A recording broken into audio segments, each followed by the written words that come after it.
Prostitution à Socodé, des fillettes offertes à 500 francs CFA. Dans le cadre du travail, un de nos collaborateurs a atterri quelque part dans un quartier de Socodé. Voici sa terrible aventure, racontée par lui-même.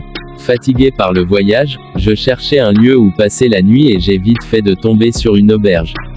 J'ai dit que je voulais une chambre et le réceptionniste m'a expliqué qu'il y en a pour 4000 francs CFA et pour 5000 francs CFA la nuitée. Les chambres de 4000 francs CFA sont simplement pour dormir et non que la douche, pas de WC. Celles de 5000 francs ont des toilettes complètes, et en plus une surprise, m'a-t-il dit. Pour 1000 francs de différence, je n'ai pas posé beaucoup de questions et je suis fait donner une chambre de 5000 francs CFA. Un lit, une table, une chaise, des toilettes, mais rien qui pouvait ressembler à une surprise.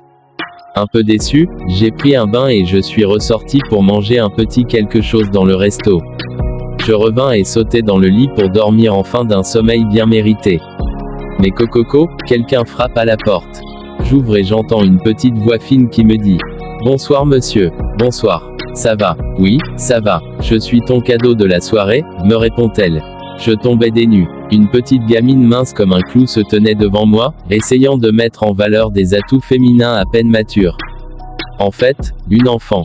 Pris presque de peur, j'ai voulu la chasser, mais je l'ai fait rentrer par curiosité et une conversation s'engagea.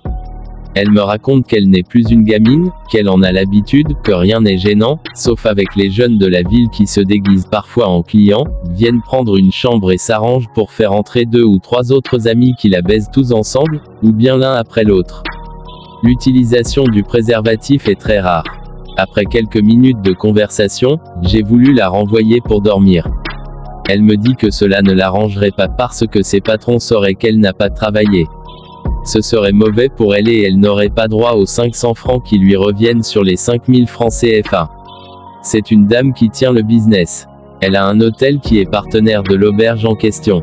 Elle place les filles et sur les 5000 francs CFA payés par le client, elle prend 1000 francs et donne 500 francs CFA à la fille. Elle me dit que si elle rentre tôt, il arrive souvent que sa patronne procède à des tests avec le doigt pour voir si elle a du sperme dans l'entrejambe ou pas. Si elle n'en a pas, c'est qu'elle n'a sûrement pas travaillé. Donc j'ai gardé la petite pendant un bon moment pour continuer à causer de sa vie, ses aventures, son intimité, ses projets d'avenir, c'est à en pleurer. Elle est bassard et apprenait la coiffure quand une de ses grandes sœurs l'a amenée dans le monde de cette forme de prostitution où les clients ont droit à toutes les pratiques sexuelles qu'ils désirent, souvent la sodomie. Je lui ai demandé de s'enfuir, elle me dit que si elle s'enfuit, la réaction de la patronne serait violente si elle arrive à la retrouver. Je lui suggère d'aller à la police, elle me répond que parmi les clients, les policiers ne manquent pas. Elle versait de temps en temps des larmes, et se calmait de nouveau, résignée. Voilà en bref une facette de notre cher pays le Togo. Nous l'avons expérimenté et nous sommes heureux de le partager avec vous. Triste, triste et encore triste.